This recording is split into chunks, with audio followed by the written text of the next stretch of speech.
वृंदावन बिहारी लाल की जय। तो भक्त और भगवान का ऐसा रिश्ता होता है। भक्त को विदा किए और भगवान बोले बहुत समय हो गया है, अब हमको जाने दीजिए। भगवान भी गए अपने द्वारिका धाम को अर्जुन छोड़ने चले।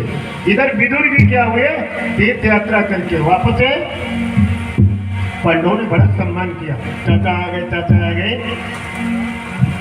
जब विजय मिलती है तो उत्साह और बढ़ जाता है। दिन बीत गया, रात हुई।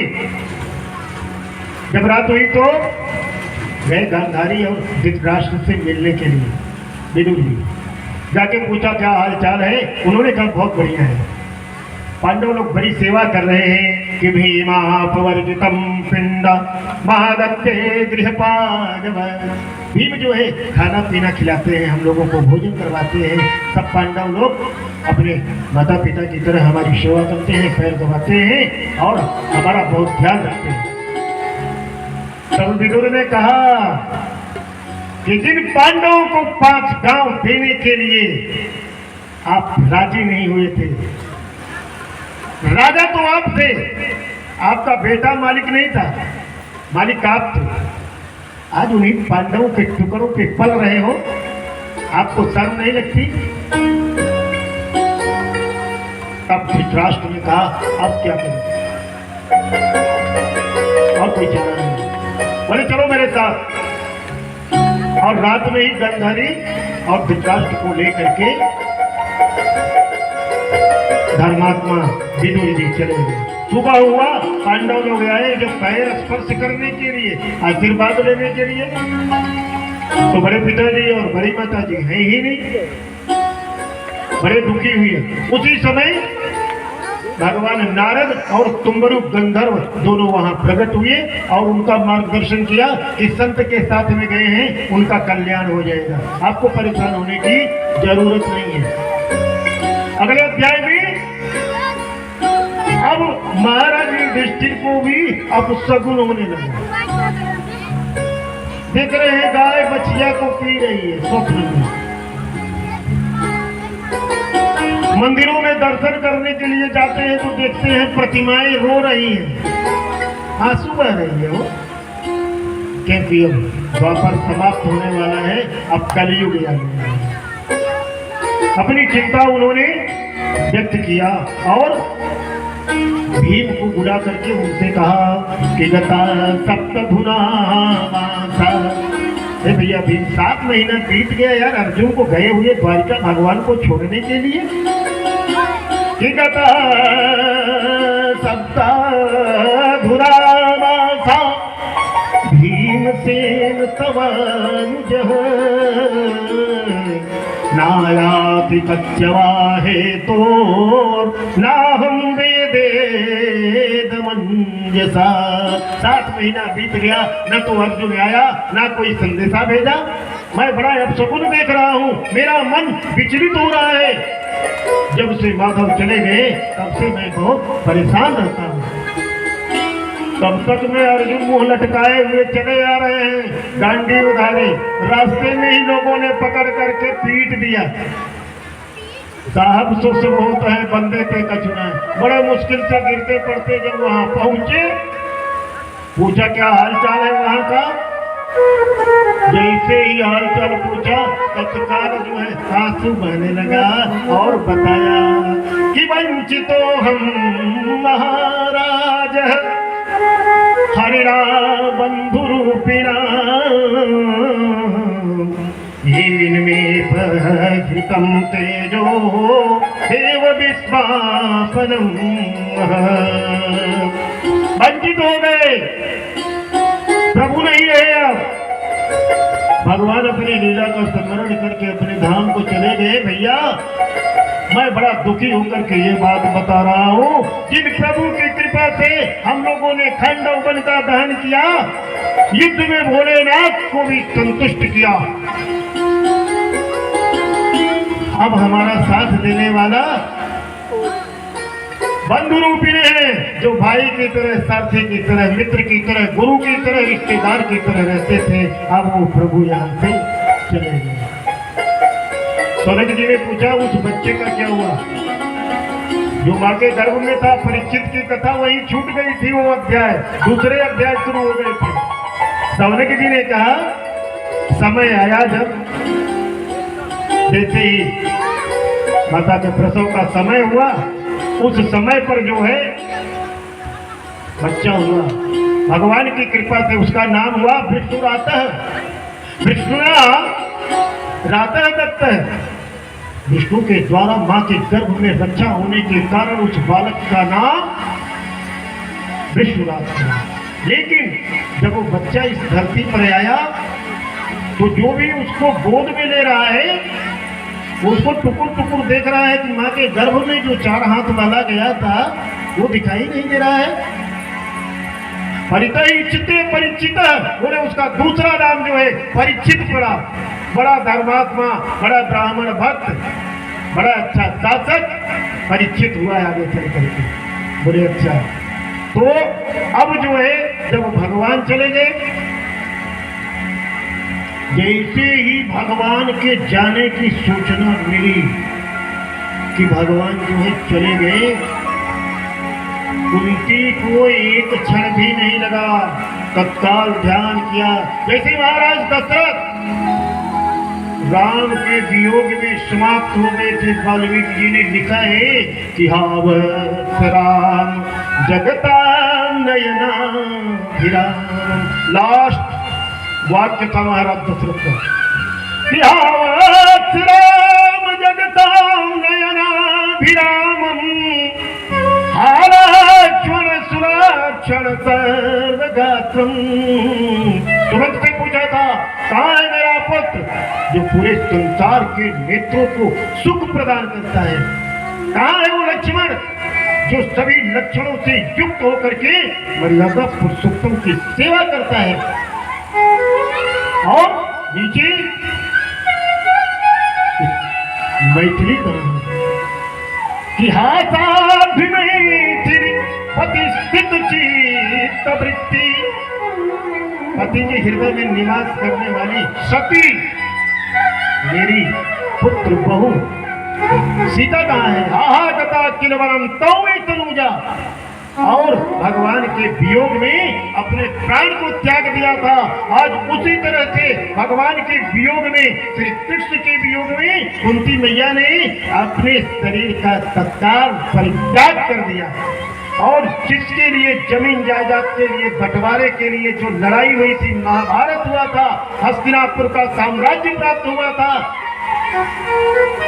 सबको त्याग करके और पांडव लोग भी हिमालय में चले गए सब, और वहां जाकर के गल गए, और वो भी सब भगवान की कृपा पात्र थे, और वहां से जो है प्रभु की कृपा में चले गए। इस तरह से जो है अब द्वापर जो है राधे राधे अपने अंतिम पड़ाव पर पहुंचा। और जैसे ही कलयुग का आगमन हुआ, महाराज परीक्षित इतने धर्मात्मा, इतने गौपालक, ब्राह्मण भक्त, अच्छा शासक,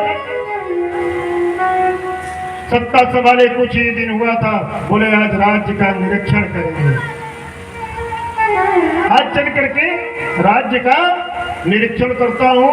और जैसे ही निरीक्षण के लिए रथ में बैठ करके निकले, विनाश काले विपरीत बुद्धि हो जाती है।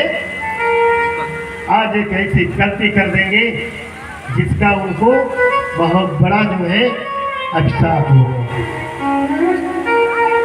जैसे ही पहुंचे वैसे ही तुरंत उनको पहले तो एक बछड़ा जिसके 3 पैर टूटे हुए थे और एक गौ माता रोते हुए आपस में बात कर रहे थे।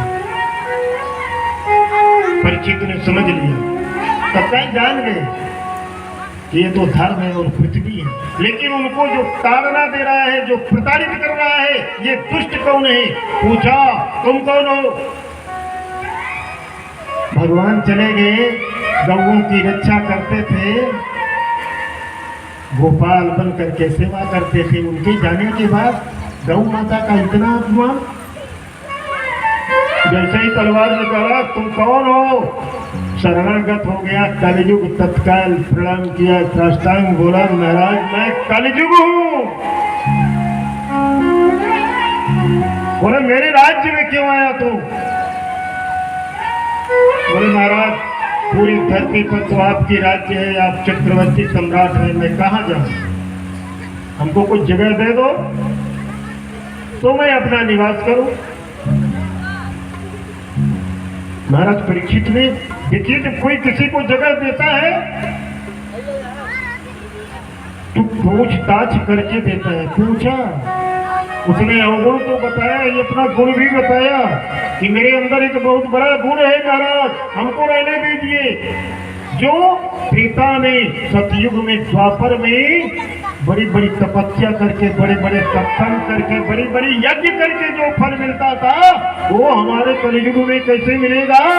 कि यत्फलं नास्ति तपसा न योगेन समाधिना कि तत्फलं लभते सम्यक् करौके सवकीर्तना। केवल नाम संकीर्तन करने से संसार से पार हो जाएगा ये जीव। बड़े चक्कर में पड़ गए कि कलयुग केवल नामय धारा, कलयुग केवल नामय धारा, तुम्हें नर उतर ही पारा। कलयुग केवल नाम धारा, सुमेरी नर उतर ही पारा। कलयुग केवल नाम धारा, सुमेरी नर उतर ही पारा। बोला इतनी विशेषता है। महाराज परीक्षित भी चक्कर में पड़ गए थे। तो सबसे बड़ी विशेषता है, जो भी गलती कर रहा है छोड़ो, इसके अंदर ये बहुत बड़ी अच्छाई है। बोला मैं तुमको 4 जगह दे देता हूँ भैया, वहीं पर तुम निवास करो। किदुतम पारम स्त्रियस्तूना यत्रा यत्रा धर्म चतुर्विध। 4 जगह तुमको निवास करना है। जहाँ मदिरापान हो, जहाँ लंपट पुरुष रहते हो, जहाँ हिंसा होती हो, यानी असत्य अन्याय अधर्म जहाँ है भैया वही तुम। महाराज ने भी सोचा कि पापी लोग तर जाएंगे, क्यों आ रहेगा, तो इसके अंदर इतनी विशेषता है। लेकिन उसने फिर से याचना किया कि पुनश्चाच महाराज, फिर से हाथ जोड़ करके प्रार्थना किया। बोला परिवार बड़ा है, इतने में नहीं रह पाऊंगा प्रभु, एक कमरा और दो। बोला मांग लो। बोले कमरा है और दो हमको रहने के लिए। बोले मांग लो। बोले सोने में निवास दे दो। वेद में सोना माने उच्च होता है। जो सोने का हल चलाया था राजा जनक ने, उच्च होता है, उच्च। सोना मांग लिया। महाराज ने कहा ठीक है, सोना दे दिया, सोना पा गया। और आज महाराज परीक्षित, लेकिन सोना भी जो है अगर मेहनत करके ईमानदारी की कमाई से रखा हुआ है, तो एकादश जब स्कंद में भगवान ने उद्धव जी का मार्गदर्शन किया हुआ था, तो एकादश स्कंद के 16 अध्याय के 18 नंबर श्लोक में भगवान ने स्वयं कहा था कि मैं धातु नाम अस्मि कांचनम, धातुओं में मैं सोना हूं। तो गलत ये मुकुट रखा हुआ था। जो लोग जीत जाते हैं वो लेकर के आते हैं उस राज्य में जो इम्पोर्टेंट चीज रहती है। जो पाकिस्तान के ऊपर विजय हुई थी 71 में, वो एक टैंक तेलियरगंज में भी रखा हुआ है। तो वो मुकुट रखा हुआ था जरासंध का, पापी अत्याचारी का। उस मुकुट को आज पहन करके रथ पे सवार हुए और बोले तारती से चलो आज राज्य का निरीक्षण करेंगे। जैसे ही निकले रास्ते में भूल गए, भूख लगी, प्यास लगी। भटकते भटकते समीप मुनि के आश्रम में पहुंच गए। और मुनि जो है वहां पर अपनी समाधि में बैठे हुए थे। उनको क्या पता कौन आ रहा है कौन जा रहा है। इन्होंने कई बार आवाज दिया और जब वो नहीं उठे तब इन्होंने क्या किया कि एक मरा हुआ सांप पड़ा हुआ था, अपने धनुष कोट से उठा करके और उनके गले में डाल दिया। गलती करना मनुष्य का स्वभाव है। दसम स्कंद में बड़े विस्तार से ये कथा आएगी जब भगवान जाएंगे वरुण लोक में अपने पिताजी को ले आने के लिए। लेकिन राजा थे, सोचना चाहिए था, विचार करना चाहिए था। फिर इतना धर्मात्मा, इतना ब्राह्मण भक्त ऐसा कैसे हो गया? विधि का विधान है, ऐसा ही होगा, लिखा हुआ है जो वो होता है, उसको कोई टाल नहीं सकता।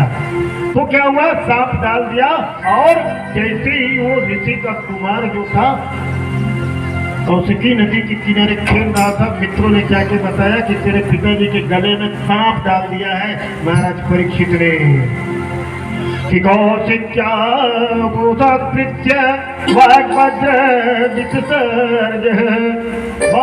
जल लेकर के नदी में तुरंत प्रविष्ट हुआ और जल हाथ में लिया और तत्काल श्राप दे दिया कि दिलंघित मर्यादा का उल्लंघन करने वाले महाराज परीक्षित अभी इसी वक्त कि तक्षक सप्तमी हनी, जो तक्षक मरा हुआ नाग मेरे पिता के गले में तुमने डाला हुआ है, हितंक्षयति कुलांडारम चोदितो में तद्रुहम, आज के 7वें दिन आपको ये मरा हुआ जो सांप है, ये सांप जिंदा होकर के काट ले। इतना बड़ा श्राप दे दिया और वहां से रोते हुए आया तुरंत पिताजी के पास। समाधिस्थ बैठे हुए थे, जब जोर जोर से चिल्लाया, रोया तो उनकी समाधि खुली, देखा सांप पिता के बाहर फेंका। बोला क्या हो गया? तब उसने कहा, उसने तो कुछ नहीं कहा, लेकिन उसके मित्र ने कहा कि महाराज परीक्षित को इसने श्राप दे दिया। संत हृदय नवनीत समाना, कोई धक्का मार दे तो भी और कोई माला पहना दे, हार पहना दे तो भी संत जो है प्रसन्न रहते हैं, निरपेक्ष रहते हैं, किसी से कोई अपेक्षा नहीं होती है। ये संत की परिभाषा है, निरपेक्ष होना चाहिए। बड़ा दुख हुआ कि आज तक ऐसा कोई धर्मात्मा शासक पैदा नहीं हुआ है और न होगा। बहुत बड़ी गलती हुई। तत्काल जाकर के सूचना दो महाराज परीक्षित के पास, अपने एक शिष्य को भेजा। शिष्य को भेज करके बताया और महाराज परीक्षित भी इसी चिंता में बैठे हुए थे कि आज बहुत बड़ी गलती होगी। तब तक मैं वो शिष्य बताया, महाराज परीक्षित वहां से उठे, तुरंत आनंद तट पर चले गए। बड़े बड़े संत, बड़े बड़े ऋषि, बड़े बड़े मुनि, बड़े बड़े विद्वान, बड़े बड़े पंडित बिना बुलाए सब वहां आ गए। क्यों? कि महाराज परीक्षित बहुत बड़ा। और सुखदेव जी निकल पड़े कथा सुनाने के लिए कि अब चलूंगा और कथा का प्रचार होगा। जा रहे हैं नंगे धड़ंगे, 16 साल का बालक, बड़े बड़े बाल, चमकता हुआ चेहरा, निर्वस्त्र। क्यों? कि जानते नहीं थे कि स्त्री के पुरुष के बीच में क्या भेद है, सब में एक जैसा देखते थे। किसी राम मय सब जग जानी, कहु राम जोरी दुख राम मैं सब जग जानी, राम जोरी दुख पानी। सिया राम मैं सब जग जानी, राम जोरी दुख पानी। राम मैं सब जग जानी, राम जोरी दुख पानी, राम जोरी दुख पानी। एक जैसा सबको देखते, जानते ही नहीं थे कौन स्त्री है, कौन पुरुष है, कौन बुढ़ा है, कौन बच्चा है, कौन छोटा है, कौन बड़ा है, कौन पतला है, कौन मोटा है, कुछ नहीं जानते। सबको एक जैसा जानते थे। और वहां पर सवाल चल रहा था कि कैसे कैसे क्या किया जाए। महाराज परीक्षित को श्राप हो गया है। बड़े बड़े संत वहां व्यास जी भी थे, भृगु, वशिष्ठ, अत्रि, बड़े बड़े जितने उच्च कोटि के विद्वान संत थे सब वहां पर उपस्थित हो चुके थे। च्यवन और उसी बीच में जब सुखदेव जी महाराज का आगमन होता है, तत्रा भगवान व्यास पुत्र, भगवान अब साक्षात व्यास पुत्र बन करके पहुंच गए कि अपेक्षयागामट मानोनपेक्ष अलाक्षलिंगो निजलाभतुष्टो वृतश्चवालैरतोवेशः।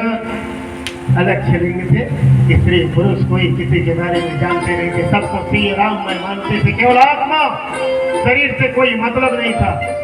आत्मा जानते थे आत्मा के स्वरूप को। नैनम चिंदम तिसत्राणी नैनम दहति पावकः, जानते थे कि आत्मा को कोई मार काट जला सकता नहीं है। वातांति गिरनानी यथा विहाय, ये शरीर को मिलती है, छूट जाती है पुराने वस्त्र की तरह। इतना ज्ञान था उनको। और जैसे वहां पर पहुंचते हैं, जितने उच्च कोटि के संत बैठे थे सब खड़े होकर के अभिवादन करने लगे। विष्णुदातो तिथयागताय तस्मै सपर्यां तीर्थाय ततो निवेद्याभिदोषियो भका महात्मे सो पवित्रे। पूजित पुरुषोपकार पूजा किया। बड़े बड़े संतों के सामने महाराज परीक्षित कभी देखे ही नहीं थे। हजार वर्ष वाले जो तट से उठ करके दंडवत करने लगे, महाराज परीक्षित भी तत्काल उठ करके साष्टांग प्रणाम किया और प्रणाम करने के बाद ऊंचा आसन दिया, उनका अभिषेक किया, पूजन किया। 150 पूजन समाप्त होने के बाद हाल चाल शुरू हुआ। समय बहुत कम है, 7 दिन का ही समय है। तत्काल अब सवाल हो गया कि ये शाम संस्मरणात् पुंसाम सद्य शुद्धंति वै गृहा किं पुनर्दर्शन स्पर्श पादसहोचासनादिभिः अतः पृच्छामि संसिद्धिं। सवाल सुनो महाराज परीक्षित का कि योगिनां परमां गुरुं, आपसे बड़ा कोई गुरु नहीं है, योगियों में श्रेष्ठ ही और त्रिपुरुषास्य कार्यं नियमानस्य सर्वदा। मरण धर्मा व्यक्ति को क्या करना चाहिए? महाराज परीक्षित ने पूछ लिया, हे गुरुदेव म्रियमाणस्य किम कर्तव्यम, इस धरती पर जो मानव लोग आए हुए हैं उनको क्या करना चाहिए? अपने लिए नहीं पूछा। गुरुजी ने कहा कि बैठने का भी समय मिला नहीं और आपने सवाल पूछ लिया, चलो कोई बात नहीं है। 7 दिन बहुत होता है, परीक्षित घबराने की जरूरत नहीं है। त्यागम न धैर्यम विदुरे पिताले, धैर्य और विवेक से विचलित नहीं होना चाहिए बताया जाता है। सेना वालों को